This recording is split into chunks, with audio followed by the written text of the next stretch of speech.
Hi, Tony here again from all the remote things, and I've got Heidi Helfand with me. It's fantastic to have her on the cast. And if you've ever wondered anything about dynamic reteaming, well, we're going to talk about that stuff today. Whilst you're at it, don't forget, like, subscribe, join us on the Remote AF community at remoteaf.co. Wow, fantastic to have you here today, Heidi. Hey Tony, how you doing? Thanks for having me. Yeah, I'm so happy to have you. We were just talking off air. It's been a long time. The last time was we you were actually here in Brisbane, Australia, visiting the Lone Pine Sanctuary with the koalas, and it was what 2018 or 2017, we think. Something like that. It was just a remarkable trip. Beautiful country. So grateful to have made the trip.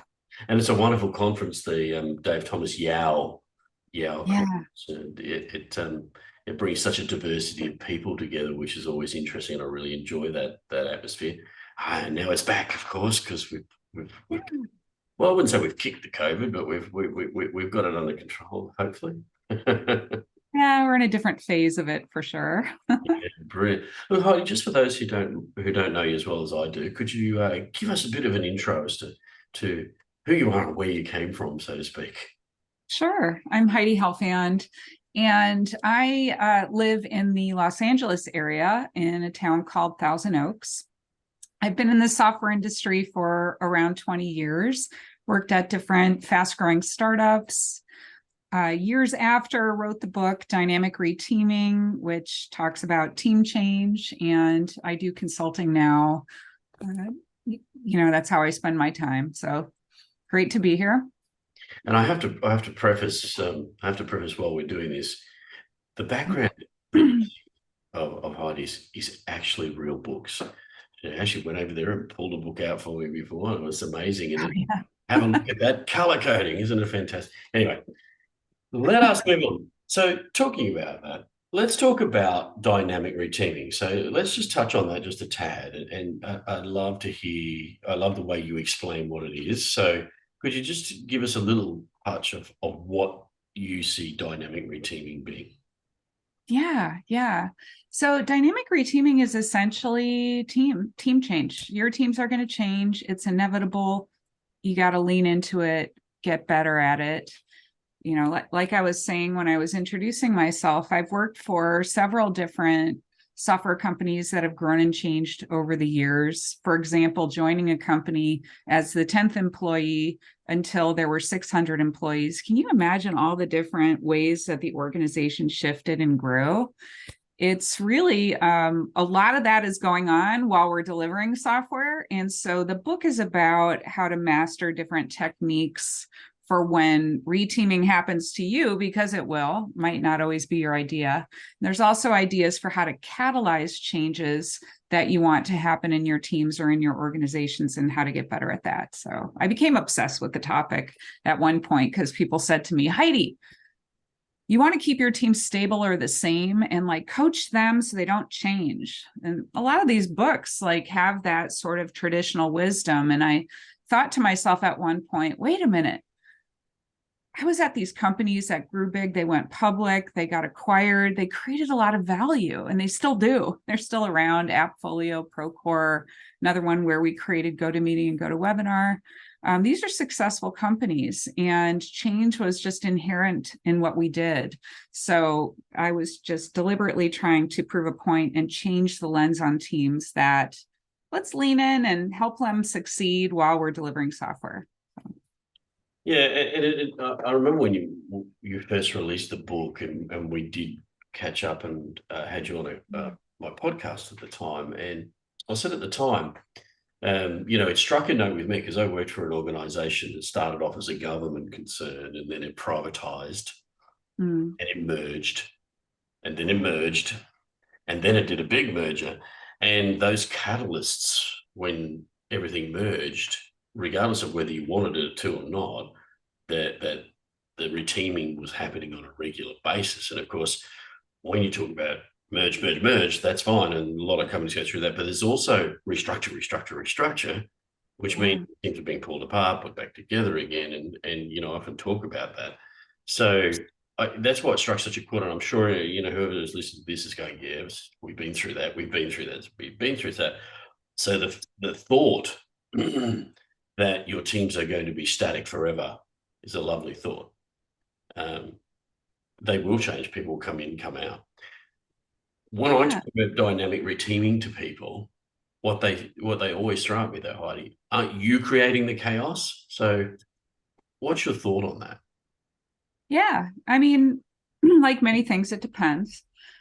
Sometimes you're going to catalyze the change depending on who you are and your position in the company. It could even be someone in a team. If your team grows bigger and you have a retrospective and you get the idea that, hey, maybe it would be easier for us and we would be more productive if we split into two teams. Like the idea of the team change or the reteaming can emerge from anyone. People that have influence might try to create larger changes in the organizations. We see a lot of restructures happening. We see a lot of industry layoffs happening, which then will result in a lot of probably merging activity happening within the companies. I don't take that lightly, but different forces are going to start the changes. Sometimes you're going to want them to happen, and sometimes you're not going to want them to happen. And so this is all the space of dynamic reteaming. And what I mean by dynamic is kind of like, so the teams are going to change. They're going to change in different ways. My book has like 5 patterns for based on a study I did, qualitative research that I did about how teams usually change. So they're going to change, and they're going to change in certain ways, but they're going to change at different levels, right? So an individual might move from one team to another. As we were saying, a team might grow bigger and split. A division of 400 people in a company might split. It happens at different levels. Your company might acquire another company or get acquired.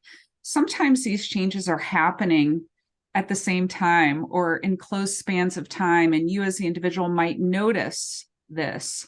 Oh my goodness, this company is laying off a lot of people. I'm losing coworkers. And meanwhile, teams are merging together. This person that you are working with for, maybe 6 months moves to another team. This is kind of like the dynamic aspect of it, is that it's multifaceted. It's going to happen across the system. You might notice it. It might be invisible to you. Some of it you might hear about. Now that we're working in, many of us are working in these kind of cubes here, right? Through these remote brokered experiences, sometimes you might notice things, sometimes you might not. And so the information flow might be a little bit different these days. If you were used to being in person, now you're remote or some kind of hybrid thing. But yeah, so it's dynamic, it's changeable, it's movable. It's not move them all around real quick, goodbye. I mean, sometimes people do that. I would consider that more of an anti-pattern. There's different rates of change that happen naturally or that people try to impose. Some people might say, well, if I try to make this change really quick, maybe that's better than drawing it out. A lot of these things are judgment calls and require close communication and planning in the teams that are determining the changes. So, and I think that's the the interesting thing about your book is that you've distilled that into 5 patterns. Because so if you're going to have this dynamic reteaming, and my answer to that when people say chaos is, well, if it's going on, if it's going to happen, then do it in a way that you have some control over, or you can influence, right? And I think that's the interesting thing. So can you just walk us through just a quick of the 5 patterns, Heidi? sure. So there's one by one. Someone joins your team or someone leaves your team or your company. It's one by one. So there's grow and split. A team might grow bigger and split into 2 or more different entities. Could happen at larger levels too. Maybe a division splits or a department splits into 3. Grow and split. Opposite of grow and split is merging. Different teams might combine forces and join together for a variety of reasons. It could happen at the larger kind of company level too. Companies, you can acquire another company and then there's like a blending that happens.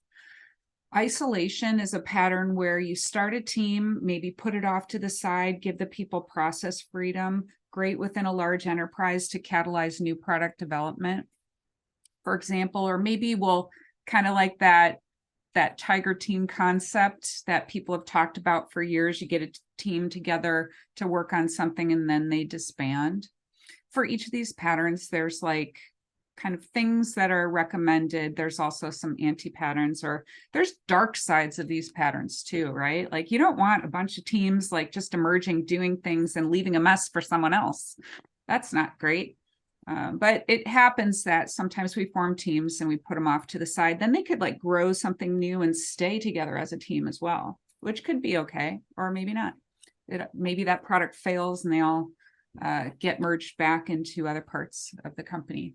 And then there's switching, which is very similar to the one by one pattern. So it's usually an individual switches to another team for a reason, like I want to work with this person, or maybe I want to work on this other material that I can't work on in my current team.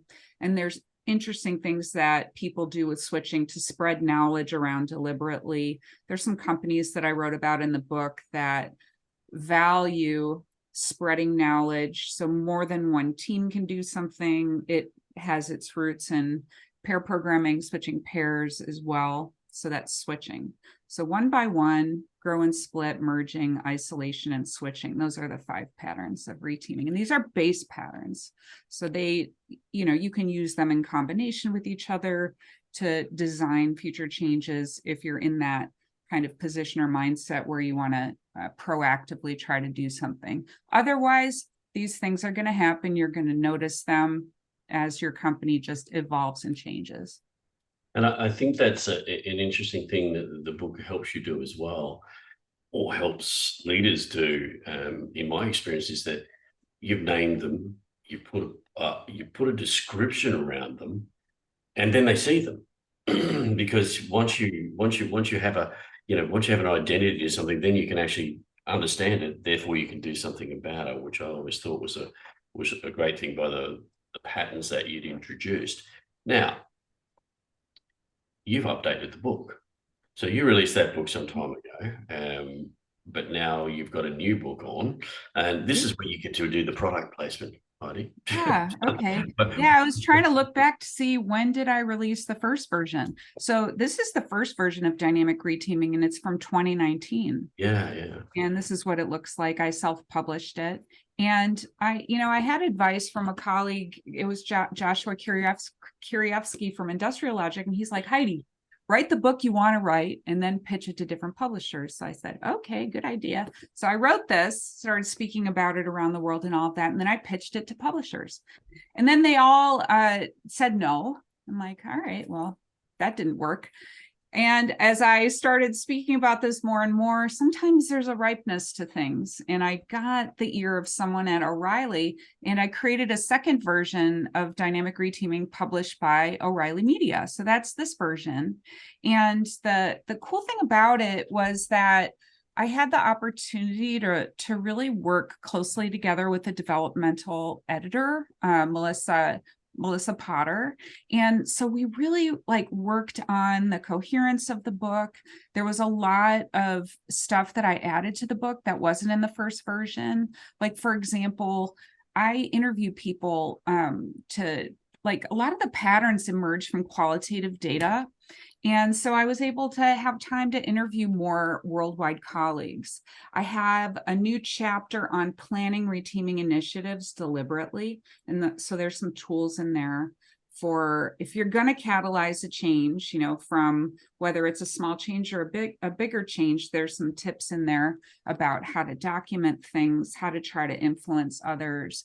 There's also a chapter on team calibrations. I think it's chapter 13. And I wrote that chapter really for my colleagues when I was an internal coach and consultant at Procore, because I was enabling engineering managers and other leaders to do activities with their teams before, during, and after they changed, because teams were growing and splitting a lot at that phase of that company in particular.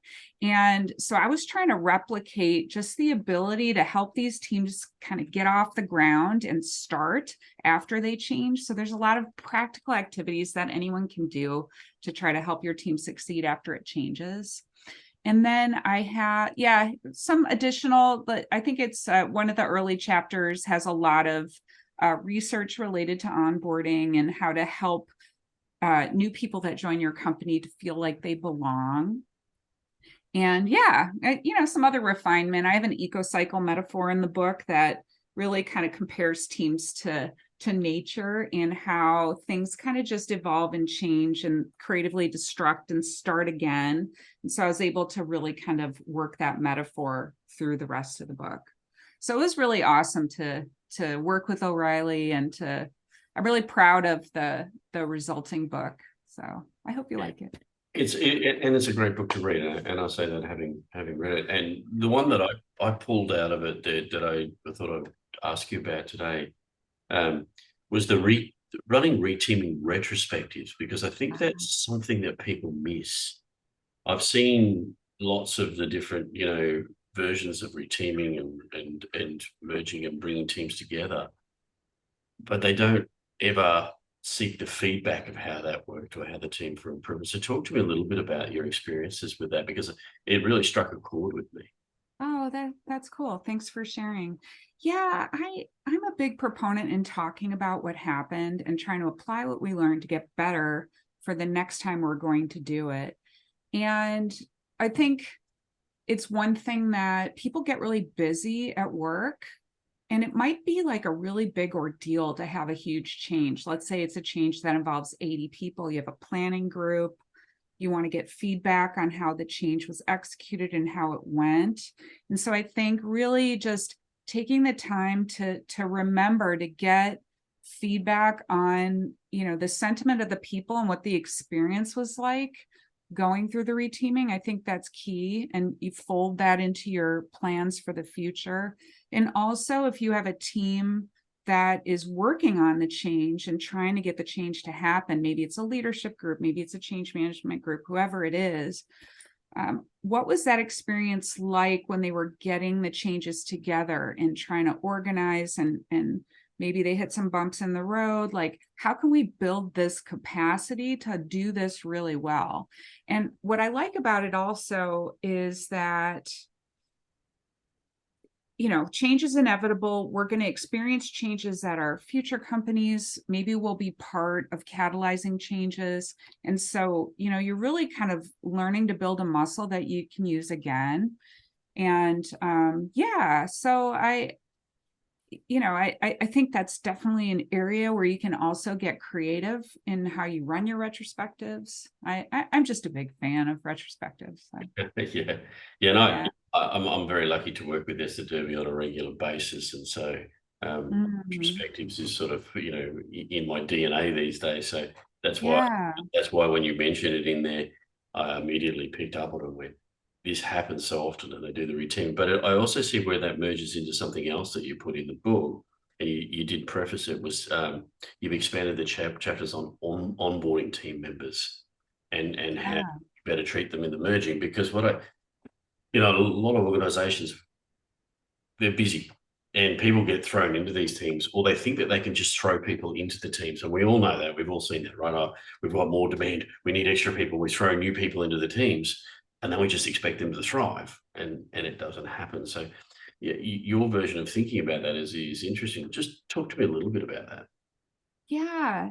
I think one of the books that really influenced me in just thinking about onboarding is The Culture Code by Daniel Coyle, and the research that he did on helping people feel like they belong, right? So, like, you're a newcomer in a company, you're like joining this culture. There's usually organized activities that happen. Maybe you have an orientation, you hear about the health benefits, you meet your team, and all of that. And the research that Daniel writes about in the Culture Code goes back to a study that was with a call center, Wipro call center, and they did a study about just getting new hires to share about themselves versus only learning about the company. And they found that they had greater retention later when they took the time to like really get to know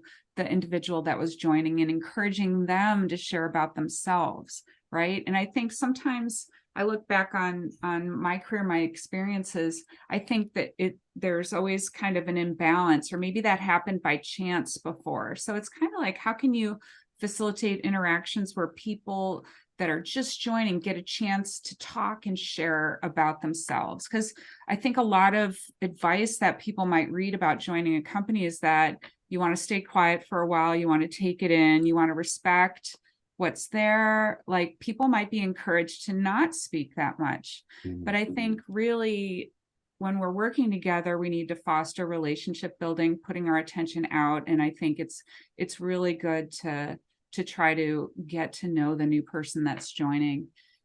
So. Yeah, I was interested in that because, and I wanted to talk about how this all works in remote. So it's a great segue. And obviously, Yeah. obviously, I work and help create the remote agility framework. And one of the things that we talked about when we did that was, how do you bind the new teams and how do you bind people? And one of the Mm. exercises we run is what we call the story.me card. And it's like a baseball card. And it has the four zones of, work me, home me, fun me, and the role for me. And Oh, I love that. that exercise, we get the team to do that. But obviously, as new people come in, they do that exercise and share, which is the sharing back that you were just talking about. And it just coalesces with what you were thinking. We even do one which is called Story Us, which is one for the whole of the team. And each time you bring the team together, they do the same thing with the team us, fun team, etc. And it helps find that identity. So that's why what you were talking about there really sang chord for me. Yeah, I love all of those ideas. I would love to read further on them and, maybe try some with teams that I work with. Um, yeah, and I love that you use the word bind. It's kind of like what it reminds me of, like, what is the binding agent? What is that thing that gets us together? And I think words are important, and that one is a really interesting one. There's always, Um, for me, a golden thread that runs through a mm. team, and if you can find what that is, that they all coalesce around, then Yeah, you understand why they're a team. Otherwise, they're just individuals, just floating yeah, around. So, yeah. And it's interesting. And I don't know if you can see, there's a card right here. And this is a team that I did a little work with. They're called Vicky, which is VIQI. And this was a card that their CEO sent me. And you can see they're hiking oh and they yeah, hike together. And yeah, that's one of the things that binds them together. And I just love, I received this card, and I was like, yeah, they're all together, they're yeah. doing that one thing. And so how can we do activities like the cards that you're suggesting that foster this getting to know each other? We find the things that we have in common, maybe what are differences that we want to celebrate. And sometimes with the commonalities, they can lead to team events and other things. I was with a team once that they all decided that, or they shared about themselves, and they were foodies. And then they did some online experience, which was cooking with the grandmas. And they had, through Zoom, some sort of grandmother that taught them how to make pasta.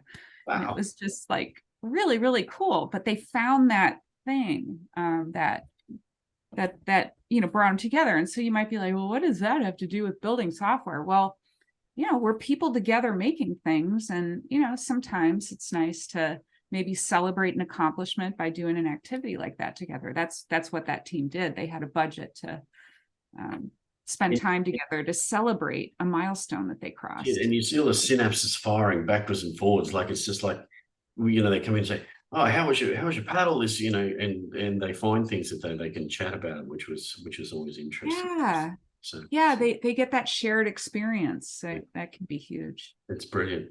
So I did preface that just saying, okay, so we've talked a lot about this. Along came COVID. We won't spend Mm. time on that. Remote. We always worked in remote. We always worked in those sorts of environments. They might have called it different names like distributed and etc. But we were always doing that kind of thing. But now it's the norm rather than not.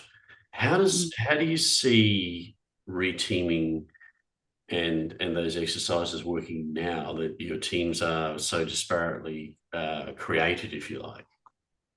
Yeah. I think for one, just, you know, based on my experiences working in remote companies, you have to be really intentional with your communication. And, you know, it's whenever you are catalyzing a change, going through a change, you always want to repeat the message. We have, you know, there's like very deliberate asynchronous and synchronous communication channels that we leverage, you know, working through these cubes like this. You're not necessarily going to walk up to someone who's getting coffee at the same time and reinforce a message. So there's less chance of that sort of casual bumping into and reinforcing an idea. So you have to be really deliberate and intentional.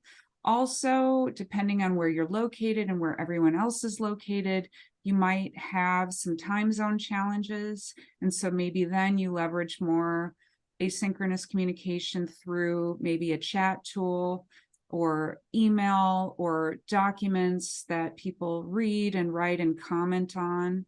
So I think it's like about being more deliberate like that. If you have the luxury of a budget to get the humans together in person, and you can do that at a regular cadence quarterly, it doesn't have to be the whole company together. You know, you can scale it to different sizes and purposes. If you can get the humans together interacting face to face, I think that goes a long way, especially if you can pair it with an activity that could be memorable and something that's binding, right? Like if you go do an escape room, or if you go for a picnic in the park or go to the zoo, you know, whatever you can do in whatever location you're in where they can look back and be like, remember when? Then they have like a shared experience. I think it's a bit more challenging to develop the shared experiences. We get tired also of, you know, it's like this fatigue with working through these things. You know, so we do what we can. We make the best of what we've got, and we try to foster this relationship building. And we really, I think also the other thing is that there's really, I think, an impatience and a temptation to be super transactional when we're working like this, especially if like you're in meetings back to back to back, right? Without a buffer. People want to get down to business, and it can feel quite impersonal. So I think it's a challenge to kind of slow it all down and try to connect on a human level, try to, you know, put a post-it note on your monitor to remind you. There's, you know, there's different kinds of challenges. So Yeah, I there's think a few that's thoughts there. interesting. I've talked to a few companies now, obviously, via what I do. And it is a thread that I see for the very successful remote ones. They have a good pattern of working with remote and communication async. But everyone says where that opportunity arises, you know, one company even, you know, pays and encourages their people who are spread all over the world, but they have a forum, if you like, and or a summit. And you know, last Mm, this particular company talked about was at Vienna, and they flew everyone in. Now, there's a cost to the company for that, right? And I yeah, questioned them on that because I said, that's a lot of money to spend. And he said, the amount of money that we spent on bringing them together that we haven't spent on bricks and mortar, that we haven't spent on all the things that we used to spend it on, and the benefit that we gain from everybody meeting, greeting, having this experience. And then when they come back together, we see the difference in the way that they actually work together. yeah. Yeah, I think it's huge. And, you know, it could be, you know, different groups coming together. You can strategize on who comes together about what are the outcomes? Is it just socializing? Is it building? What is it? You know, you can plan it. The larger it gets, the harder to, you know, it's grow and split in a different way, right? You can't, maybe the company's smaller, you can bring everyone together, it kind of breaks down over time. I think it does though, like humans, you know, we are creatures that live in the wild, that interact with each other. Like there's a human connection. You can see the body language, you can see and you can just experience each other. And it doesn't all come through these online mechanisms. And I remember when I was working on, you know, go to meeting, you know, we were early on in the company, I think one of the bylines was, "It's just like being there." And that was like the tagline for a while of one of the go-to products at that time. And we were striving, we were trying to develop this product to make it like that. And but wait a minute, we're humans. We need, it's not just like being there. We could try to do that as much as we can. We, like I said, we make the best of this, the access to technology that we have, the tool choices, the time, everything. But there's no comparison to like being with humans in the same physical location. So And I think for me, the reason I wanted to talk about that because the reteaming is still going to happen. yeah. The patterns that you're talking about are still going to happen. You just still have to be more deliberate about them when you're in a remote frame. So I think for people, for organizations to not think they're going to happen, that seems to be what the mindset is. Oh, we're in remote; those things don't happen anymore.